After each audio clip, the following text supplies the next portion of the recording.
All right, cool. We are now live in effect. We are now episode 5 on Champions Connect. Welcome back to all my people who love this show. Guys are definitely blowing up the YouTube channel. I have almost 214 subscribers. If you haven't subscribed yet to Champions Connect, please go subscribe to my channel.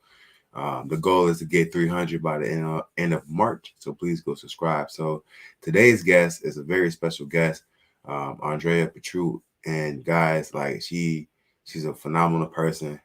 She's motivating. She's been through a lot. Her story is our story, and I'm gonna play a short snippet. For those who don't know who Andrea is, I'm gonna play a short snippet, and please, guys, tune in. Tune in.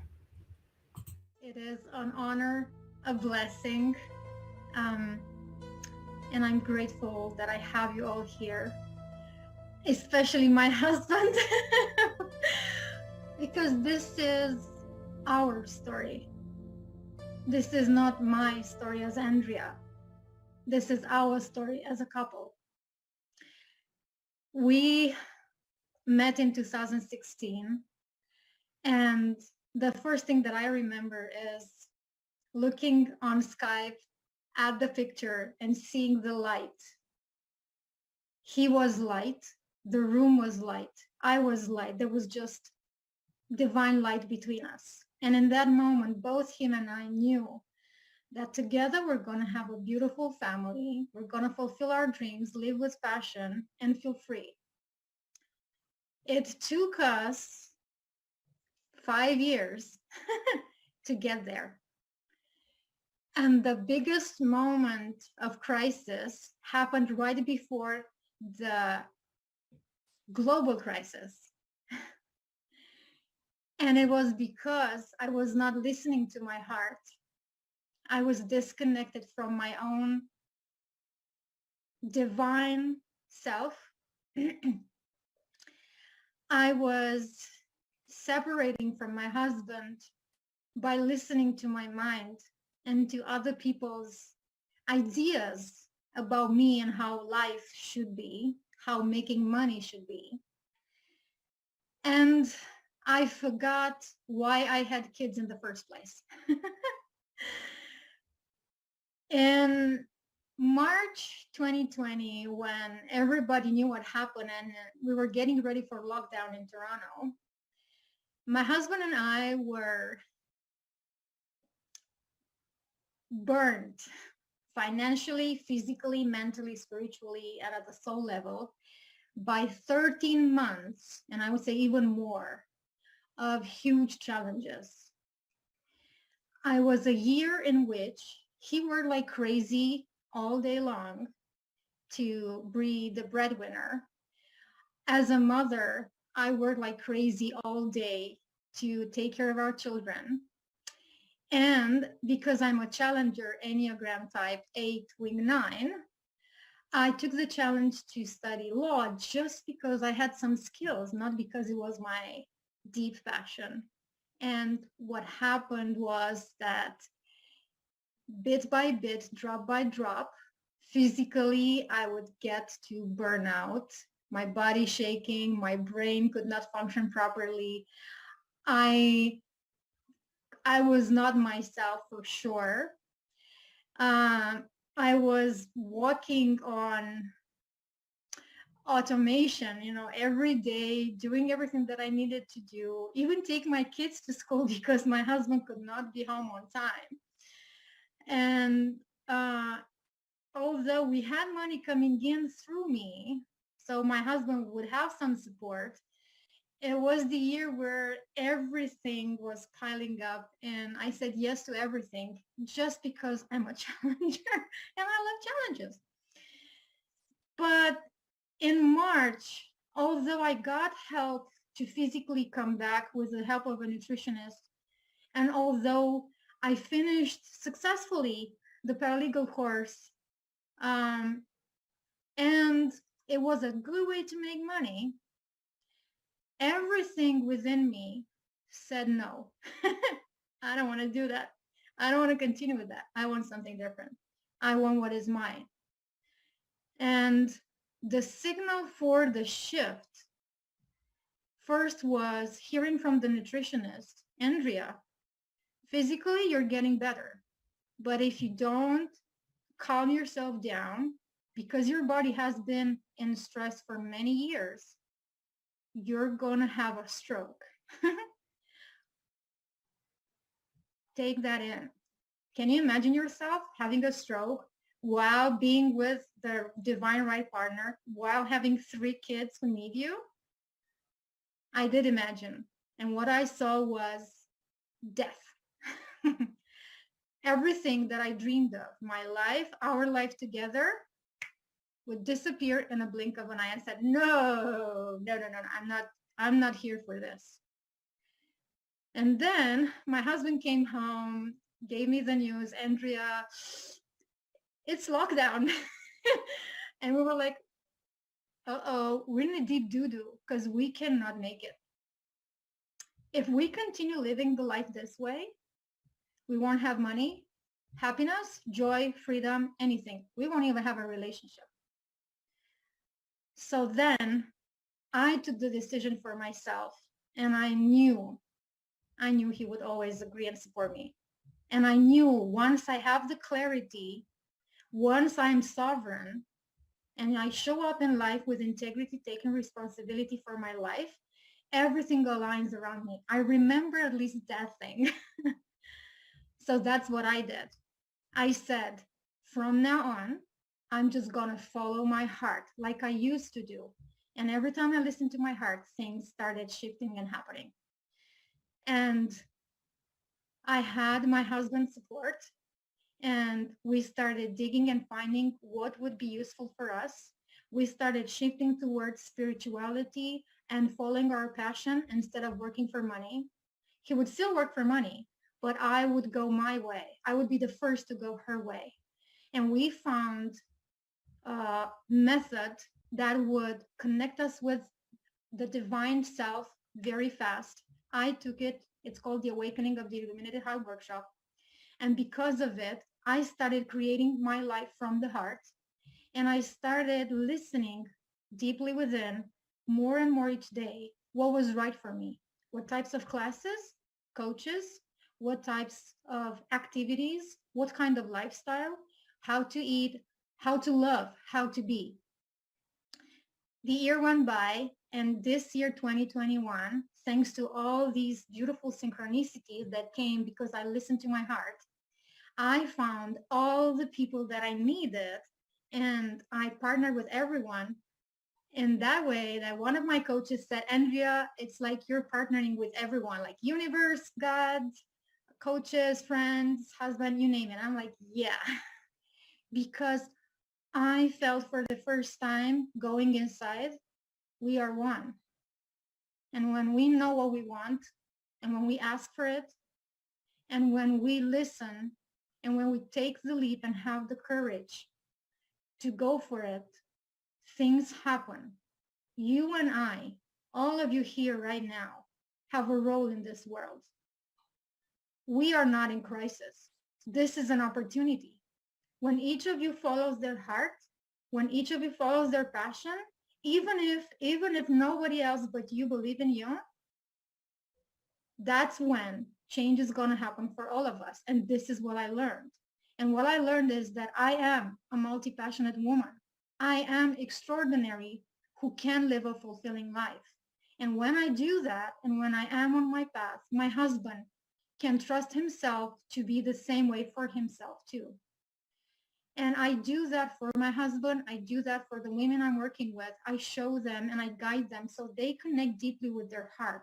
I create a bridge from my heart to their heart so they see what's in their heart, so they see their gifts, so they see what they're here for, so they have the courage to take the leap and feel free and feel supported by all their relationships, whether it's relationship with God, relationship with themselves, relationship with their children, and they feel that deep connection that we can all have because we are one, and I'm one with you.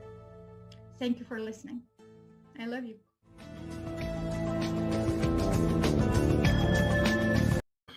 Wow, such a powerful video, such a powerful video. Let's bring up, without further ado, let's bring up Andrea.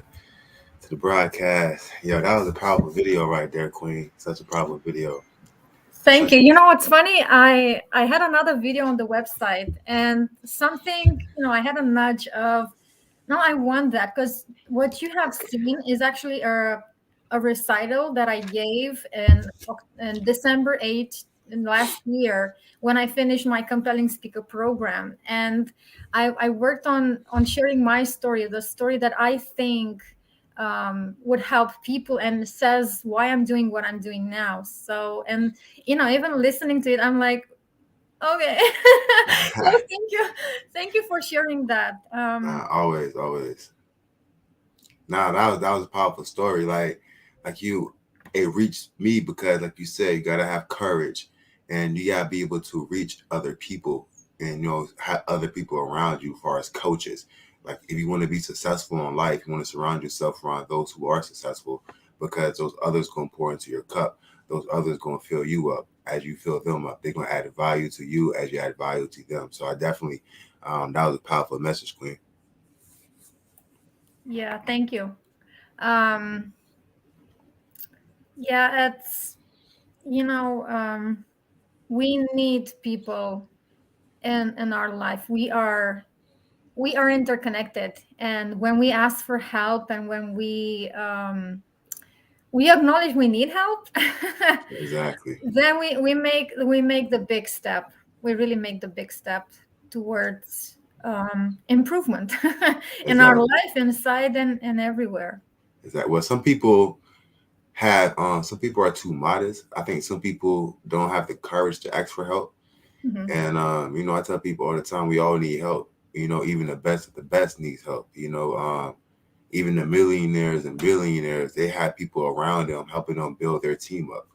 They're not doing that alone. So like we all should have a team, but a strategic team that's going to again fill you up and fill your cup, not bring you down. Yeah, and you said something. You said about courage. What about ego? Because ego is another thing that stops us. Whether you're rich or poor, whether you live in scarcity, or you live in abundance, ego can stop you from receiving. Ego can stop you from enjoying. Ego can stop you from receiving the help you need here and now. The other thing is trauma. When we have been traumatized by people, we are like dogs traumatized by children, or an adult, right? We are afraid, and this is where the courage that you mentioned comes in. We are afraid of being hurt again, again, and again, and we'll rather not ask for help. It happened to me when I had relationships in which I tried to go towards the person and share, and I was happy of sharing and all of that, and I received no. Like, that shield coming in, Yeah, no, or no, your idea is not good. Things like that, they shut you down. And unfortunately, we stop ourselves, because I find it fascinating that we are big. Even a child is still big. It's powerful. We are exactly. powerful, and yet we treat ourselves like we are nothing. Exactly. We have no value. Like, if somebody says no to us, if somebody says no, that idea is not good, we take it for real. We take it personally. We take it like, oh, he said the idea is not good, I'm not good. He said this project is not going to work, I'm not going to work, I'm not good to work. And we think to ourselves, and we start nurturing that idea, oh, we are broken, we are things that need to be fixed, which is Yeah, BS. Because we are not things. We are human beings. We have a heart, we have a body, we have a soul, we have a mind, we have an experience, and we are valuable, and we are not something to be fixed. We have attitude, thoughts, beliefs, um, education. We have lots of things to work on and with. but it's not like they are broken. We feel like it is something broken inside, and it is because it's hurt, it's trauma, it's scars, whatever it is, it's painful. But you And that, gotta use that pain for fuel though. And yeah, I said some, I was literally talking about that to somebody the other day, and because what I've been through, I said, well, you gotta take that pain and use it for fuel. Whatever you good at, don't go get a bottle or and feel sorry for yourself. If you're an artist, sit down, draw, take all that pain that you're going through and yeah, apply it to your art, and you see how good you'll do. If you're a fighter, a boxer, or athlete, go out there, run some miles, work out, and you'll see how you're good. You'll feel so good because all that anger is coming out to something yeah. that you love doing. And it helps you heal, isn't it? Because the first thing you can do for yourself, like you said, is release. And you know, King, that kings in general all over the world are, I don't know, in your culture and your family, so please forgive me if it's not true for you, but I've seen around me that boys are raised with a shield. You're a boy, you cannot cry, boys don't show emotion, blah blah blah blah blah blah. This is a problem in our culture. It did not allow you, kings, men all over the world, to be yourselves, to show that you care. I've seen men who are so loving. Oh my God. But the problem is they don't show it. You really got it. It's like digging a tunnel in the soil. You gotta be some worm, earthworm, to really dig into the soul and finally see, oh my God, he's such a loving person. Beyond that face of, I'm serious. I don't have emotions. Yeah. I'm holding on, like, oh, come on. Um, this is the problem that we've been raised, and even some women, it's like, you got to be tough. Even me, when I lost my mom at 11 years old, I was like, I got to be tough. People were saying, oh, we're so sorry you lost your mother. Like, for real, they really cared. But I was like, yeah, so what? I didn't grieve for 29 years. I Yeah. held it inside. Do you think that was good for me? I'm No, it telling you, wasn't. it was not. But coming back to what you said, um, nice to see you, John. Coming back to what you said is that idea of releasing. So first, like I had when my mom died, I had anger. I was angry that God took her. Like, why would you take nice, good people? Don't you take the alcoholic that beats his mom right in her family, like my uncle? He was an alcoholic, and I always compared like the white sheep and the black sheep. She was the white sheep, he was the black sheep. Why, God, didn't you take the black sheep, huh? I was really angry, and I know I'm not the only one. Many of us, when we lose somebody dear, uh, we find ourselves in a situation where we forget a lot of stuff, and God becomes something we look at and we take by the collar and say, "Hey, why did you take my mother, my child? Why did you do that? It's Exactly. horrible. He could have, he could have brought a change in the world." So first is that emotion, then find a way to release it. And the best way to release it is, like you say, creative. Creative can be with building something, with working out, fighting, or because it teaches you something. You're building a bridge from the inside pain to the outside, and you're showing to the world what you do with it. And when you start Exactly. working it out, like you say, it becomes a fuel. I say not just a fuel, it becomes your transformation, because you allow yourself to see it. Yes, I am angry. Yes, I'm frustrated. Yes, I'm in deep, deep pain. I feel like yelling, screaming, howling. That's how much it hurts. And when you do that, you allow yourself to have a different day, a different time.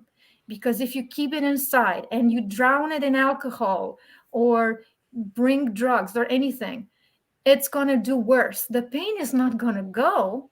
You're just pushing it down. It's not going to go. What you need to do with it is to take it, because it's a very heavy thing. It's like, when we dig in mines, we have this a pack of something. We don't even know what that is. Well, we need to sculpture, we need to do certain things in there with tools, and then we see the gold, the sapphire, we see, right? We see the gems. The trauma will reveal a gem for us.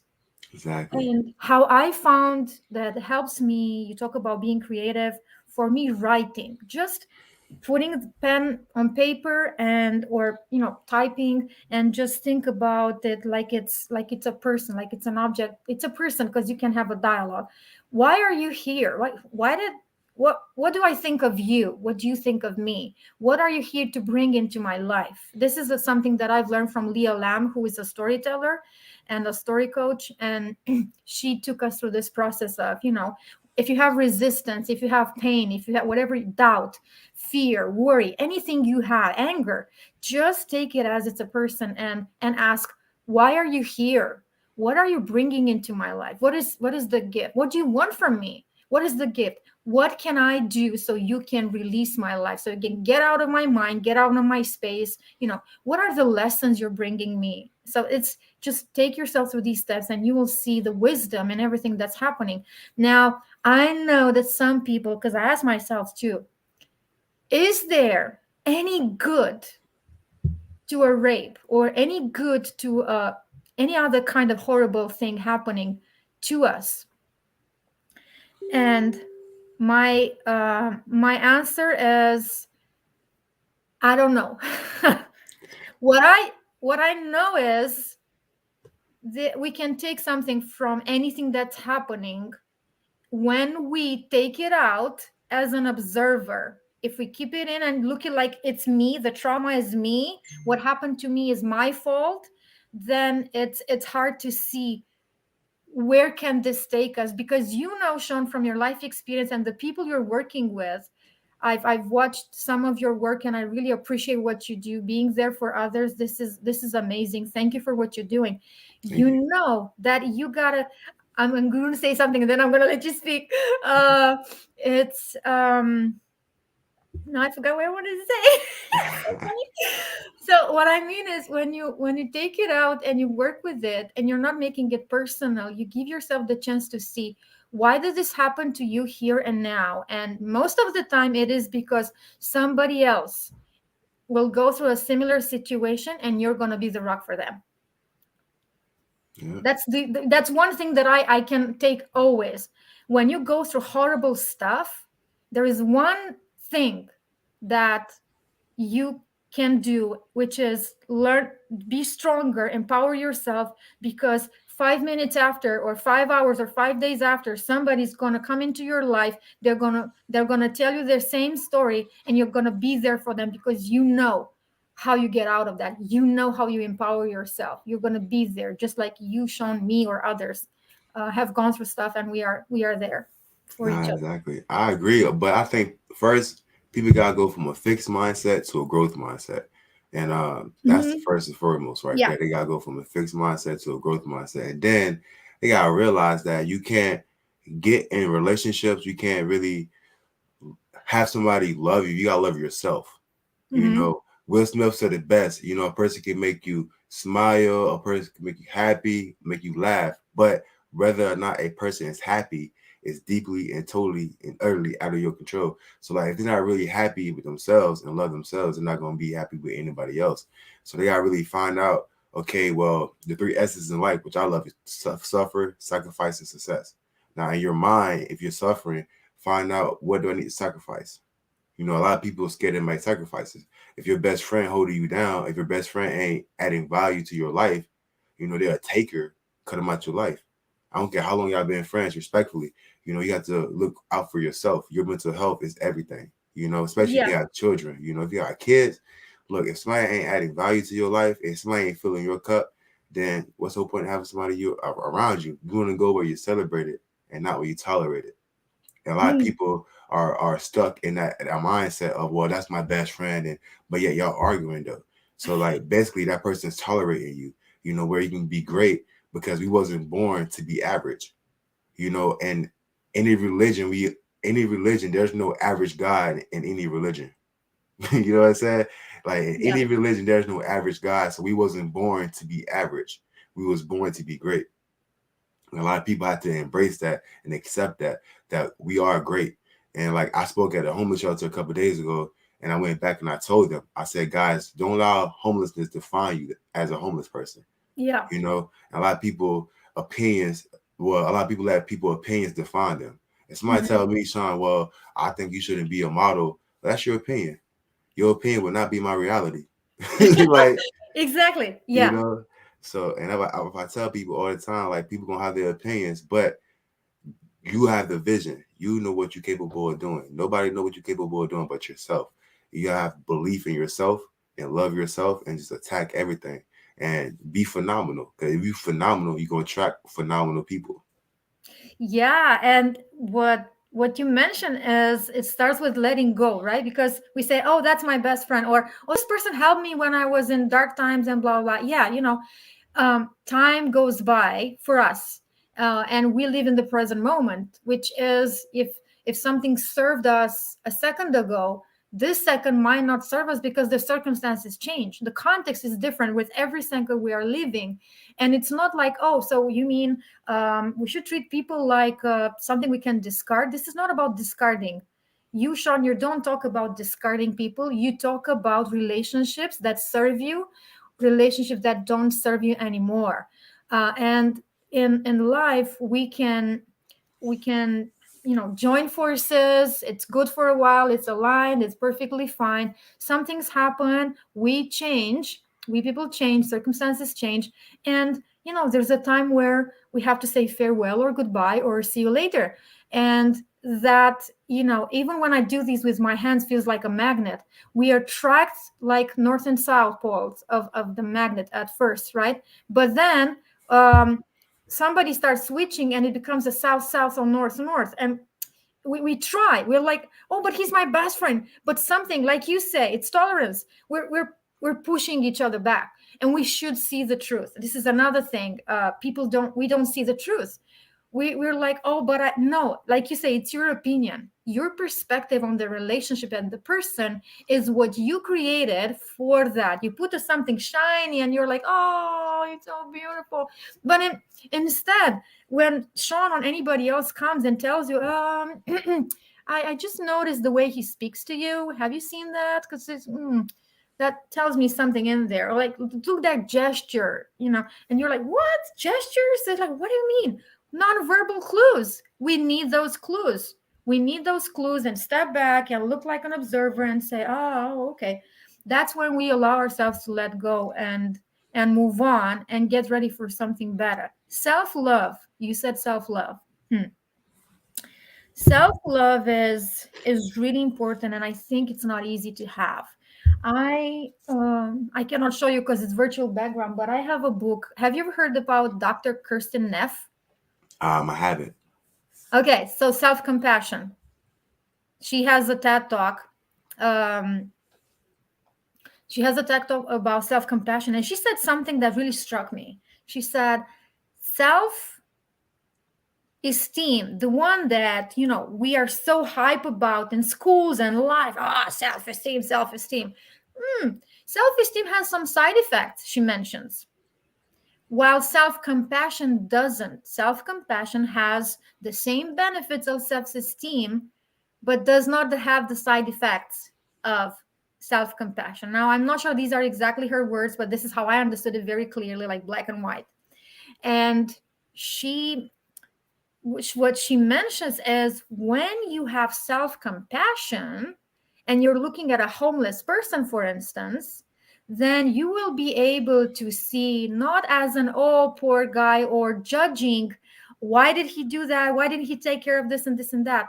You're gonna be at the same level, and you're gonna allow to wonder, what if they were rich and somehow something happened in their life and they lost everything? Because it happens.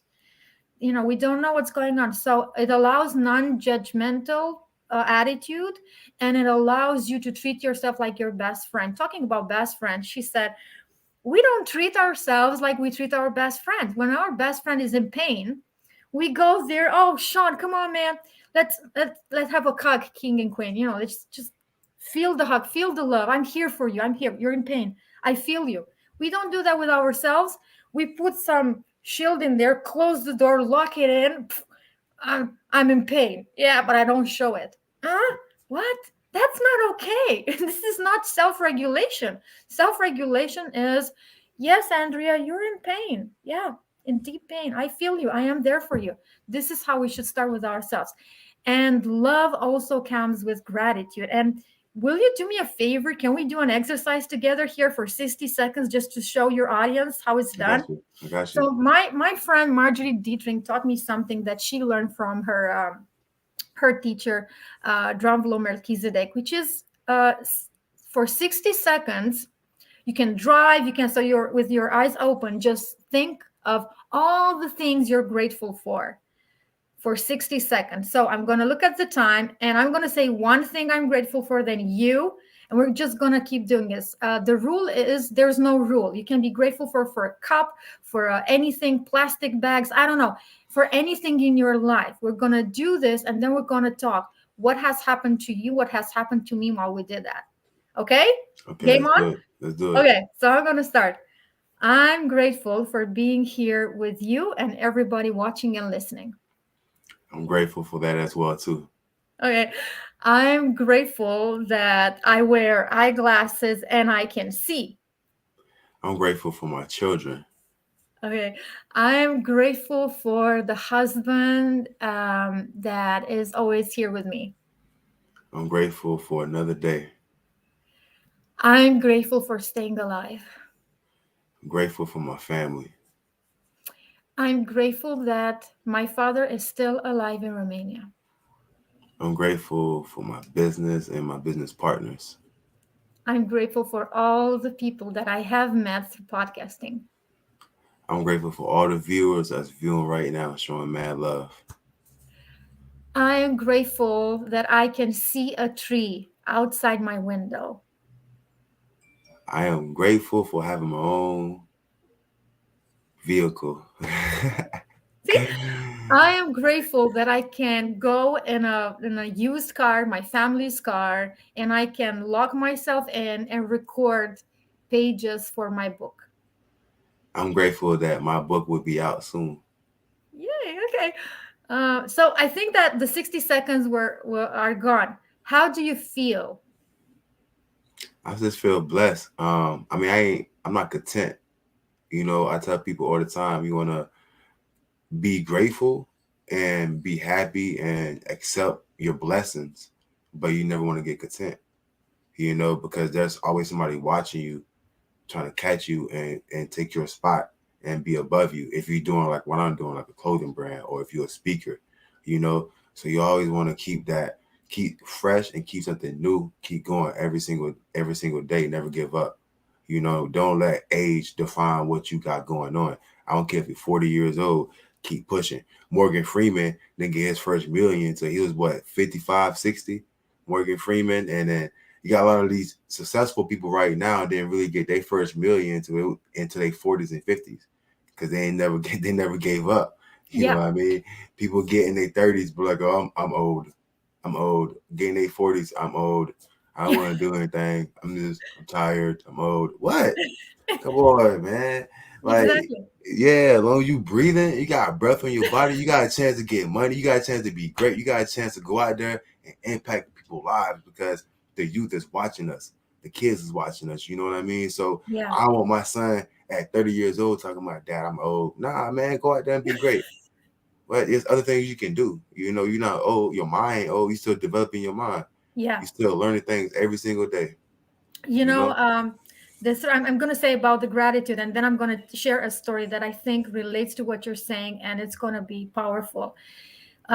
When I observe that when I am grateful, my heart opens up and I feel the love, self love that you mentioned, and also the love for what I have and the world. It's like the love for the people, the love for life.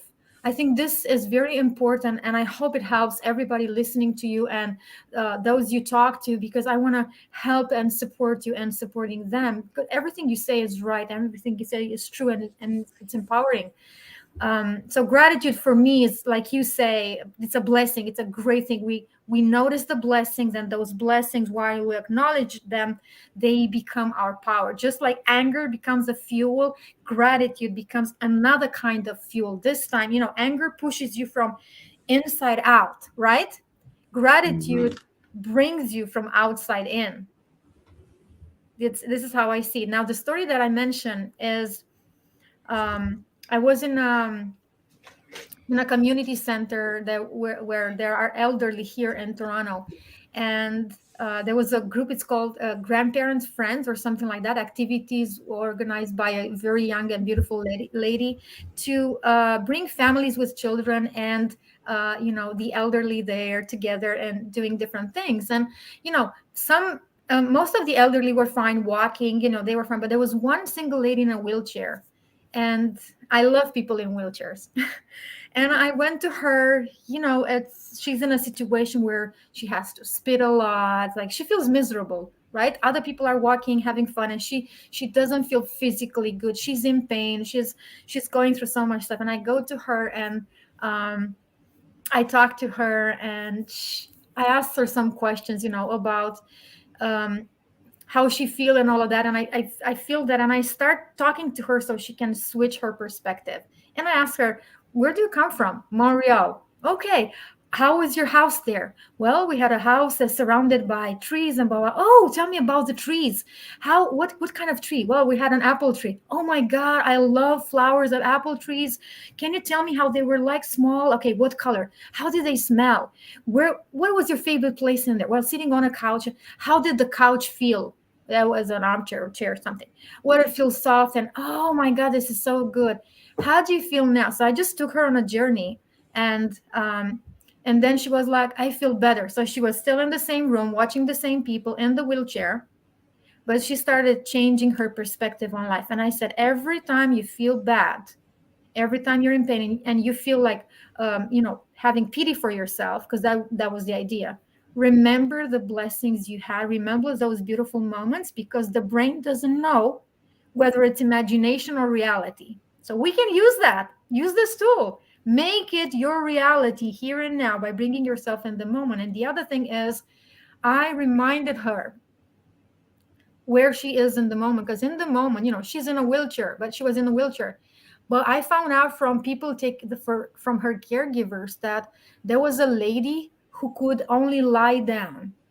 And I said to her, can you imagine how that life is, just being lying down, only able to move your head, never see like you see this room, these people, never be able to watch outside the window and see more? Can you imagine? And I told her, look, you are in a way better place than her. I know you're in pain, I know you're suffering, but if you're looking around, you can help her. You can tell her what I told you, and you can help her because she can still hear, she can still speak. And if she, even if she didn't speak, the fact that she can hear and use her imagination is going to keep her going. That woman thought that her life is not valuable anymore. Like, I'm in a wheelchair, I'm going through a lot of pain, I'm no good to anyone, I'm no good to myself. And I told her, you are, because there are people worse, going through worse things. And when you realize your blessings, then you can see your divine role. You can see how precious you are for the world when you go out and you find that person who has at least a bit more pain than just a bit more pain than you. Go there and talk to them, and oh my God, you'll see a miracle happening. You see that you become a blessing in their life because you bring something they need, which is care, love. Sean, the most precious thing that you do and people react to is feeling seen, feeling heard, feeling valued, feeling appreciated, feeling loved, isn't it? Yep. That, and then the worst feeling is feeling took for granted.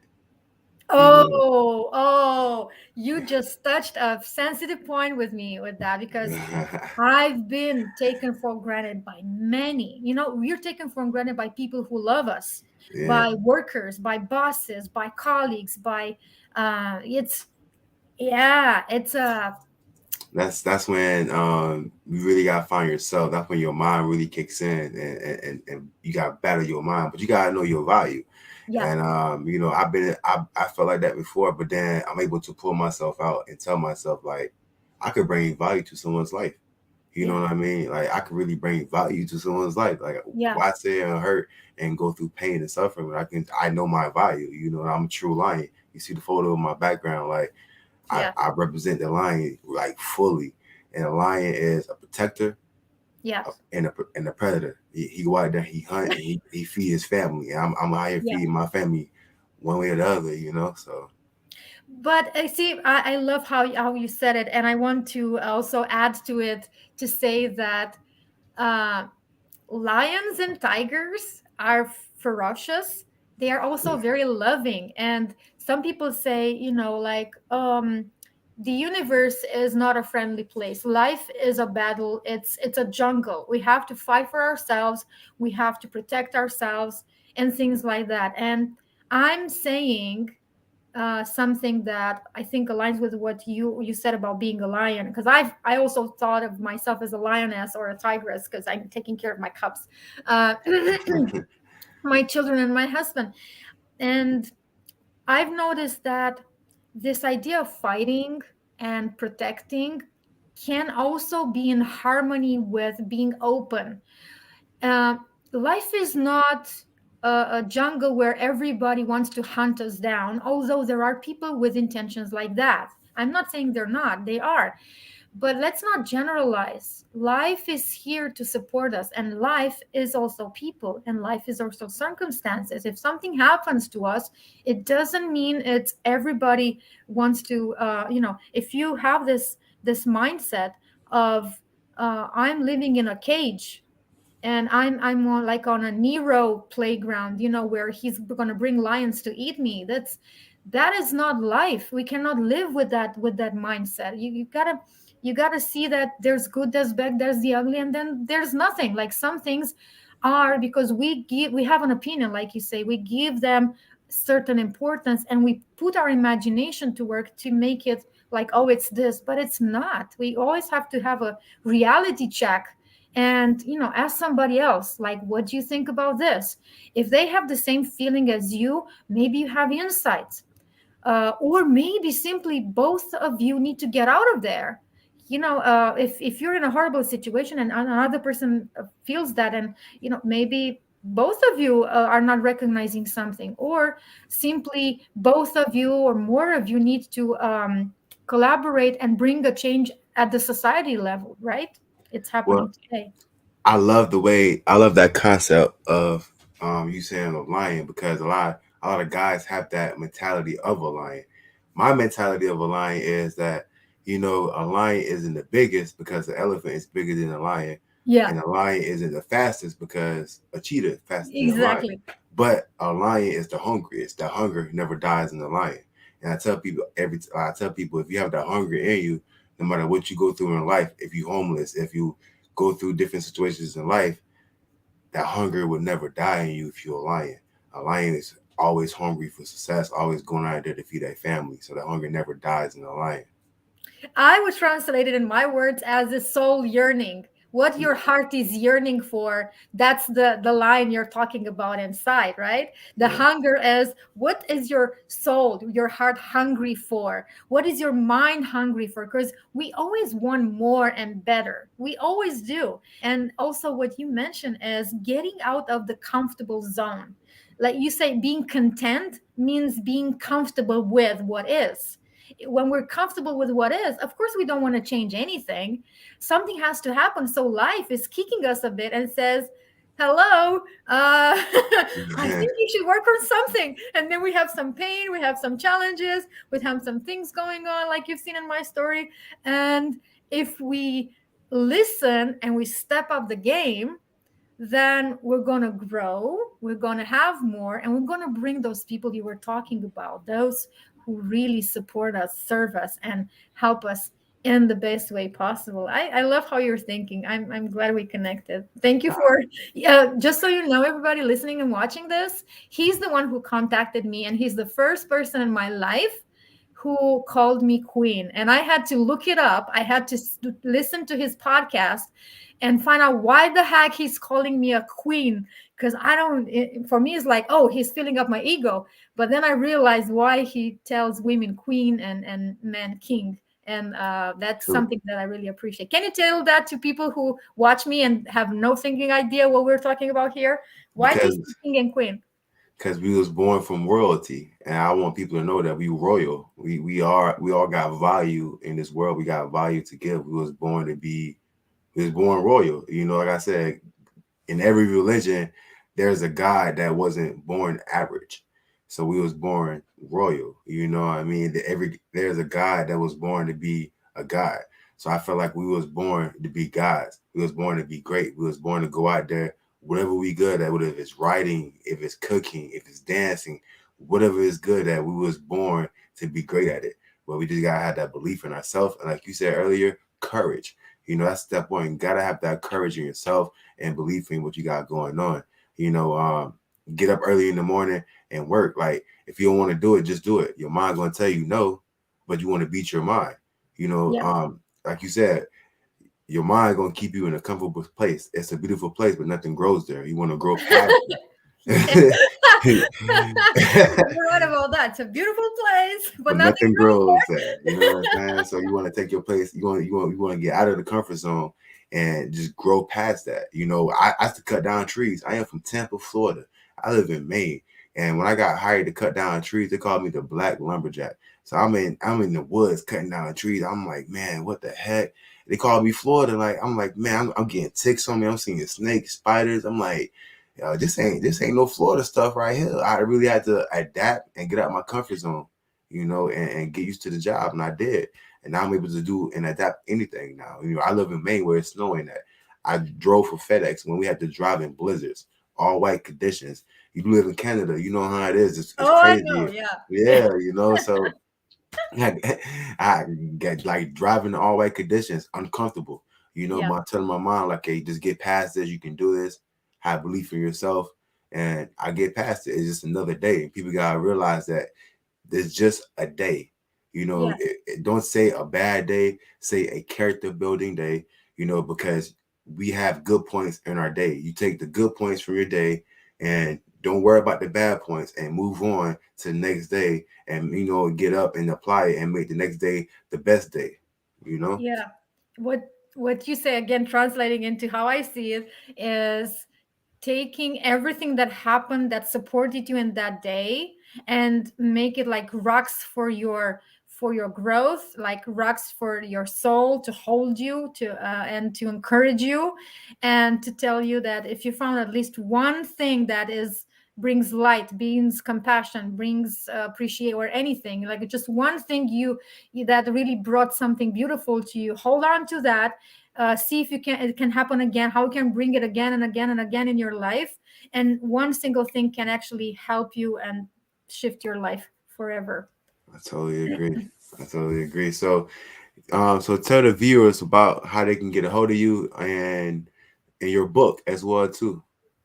Okay, so I'm haven't finished my book. I'm writing it now, so we'll see later this year. I hope I'm going to bring it through self-publishing. It's a spiritual memoir. I talk about a short period of my life, but full of stories. It's going to be about love also. They can find me at andreapetrut.ca, AndreaPetrut.ca. Me and my friends organize all sorts of events where, like, even now, next week on Thursday, we have a workshop, an hour and a half workshop where we help people bring peace and serenity and healing in these times through heart imagery. And I'm here on Facebook. You see me commenting. That's me, Andrea Petru Coaching on Facebook.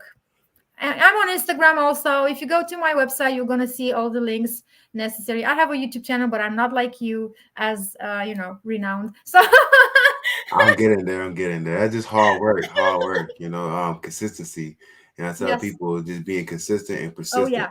You know, so Committing to yourself. So if there's one thing we can leave you all is, like Sean said, commit to yourself, be consistent, keep with those lights in your life. Is just a day, hang on, keep doing, because you're gonna be great and a lion. It was, thank you, Exactly. Sean, for everything. It was really great to Thank you, finally Andrea. meet you. Yeah, we did We it. did it. We did it. We did it. So thank you so much. I'll get this on Apple. I'll send you all the links so you'll have it as well too when you're in. So share with all your Canadians for me. All I will. Bye, everybody. Thank you from all over right. the world. Thank you. No doubt. Thank you. Have a great day. You too. All right, y'all. Thank y'all for viewing. I appreciate it, guys. Again, that was Champions Connect.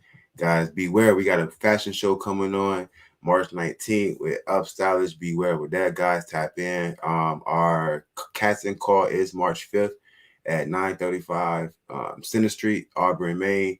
We have a professional photographer on deck, and the application fee is $25, guys. That gets you a headshot taken that day. We're doing your portfolio.